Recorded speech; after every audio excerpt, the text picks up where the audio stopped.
राधाष्टमी का उत्सव तो जन्माष्टमी से भी बड़ा होता है हमारे ब्रजमंडल में।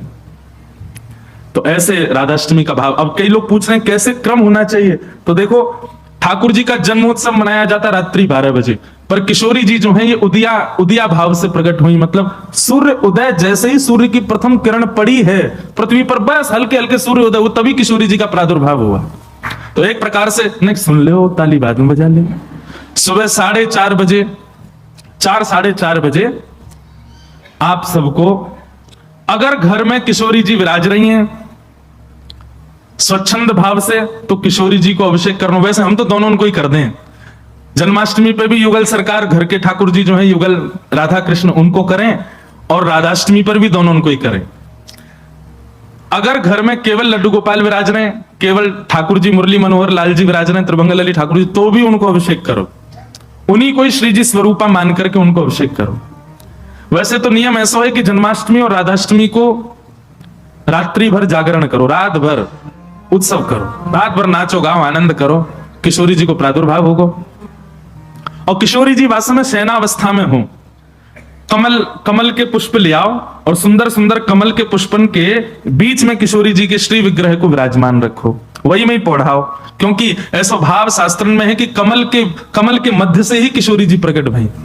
तो कमल मध्य में किशोरी जी को विराजमान करो, घर पे ठाकुर जी हैं तो ठाकुर जी को विराजमान रखो।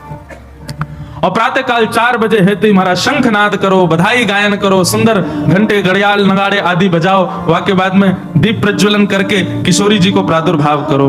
फिर वाके बाद पंचामृत अभिषेक करो, पंचामृत अभिषेक करने के बाद में सुंदर किशोरी जी को श्रृंगार करो, श्रृंगार करने के बाद भोग धराओ, भोग धरा करके फिर किशोरी जी की आरती करो।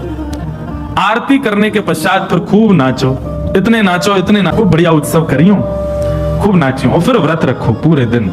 किशोरी जी को खूब बढ़िया व्यंजन पवाओ, और पवा करके वो कोई को वितरण करो, कोई अपने काजे थोड़ा रख लो, दूसरे दिन जब नौमी लगे सोवा को पाओ प्रसाद रूप में, और वादन व्रत रखो। और भैया नहीं रुको जाए तो पाली हो, चकाचक पाओ, बोले हमारी श्री जी को उत्सव है हम तो पाएंगे, तो पाओ, कोई दोष भी नहीं। व्रत ना करने से पाप नहीं लगता है, पर व्रत करने से पुण्य बहुत होता है हमको, लेकिन पुण्य की नहीं, हमको किशोरी जी की कामना है। बड़ी महिमा है किशोरी जी के, पद्म पुराण में तो इतनी सुंदर व्याख्या है किशोरी जी के जन्मोत्सव की। 1000 एकादशी मल्टीप्लाई इंटू 100 कर दो, जितना आएगा इतना फल मिलता है एक राधाष्टमी का व्रत करने से। अब कई लोगों के मन में भाव रहता है कि, मेरे मन में भी ऐसा ही भाव रहता है कि भैया उत्सव है ठाकुर जी को, जन्माष्टमी को उत्सव है, राधाष्टमी को, तो फिर काय को हम लोग भूखे प्यासे रहें, बढ़िया माल छाने। तो भाव तो रहता है, पर शास्त्रों में बड़ी महिमा है। तो राधाष्टमी उत्सव पर इस बार व्रत निश्चित करो, हर बार ही करो। वैसे तो शास्त्रों में दशावतारों में 4 अवतारों के व्रत करने की आज्ञा दी है, रामनवमी और नृसिंह चतुर्दशी, कृष्ण जन्माष्टमी और वामन द्वादशी। लेकिन जब हम रामकृष्ण उपासक हैं तो हमारे भाव में रामकृष्ण दो एक हैं, ये दोनों भी एक हैं, और फिर इनकी आह्लादनी शक्तियां भी एक हैं। राधा कृष्ण स्वरूपम वही कृष्ण राधा स्वरूपिणो कलात्मानम निकुंजस्थम गुरु रूपम सदा भजे। जब किशोरी जी ब्रजमंडल में श्री ठाकुर जी का ही स्वरूप है, तो फिर उनके लिए भी ये व्रत की क्रिया करनी है। पद्म पुराण में ब्रह्मा जी ने इसका बहुत सुंदर वर्णन किया है कि भैया व्रत निश्चित करना चाहिए, इतना फल मिलता है, इतना फल मिलता है। लेकिन जब भी कोई फल बताता है ना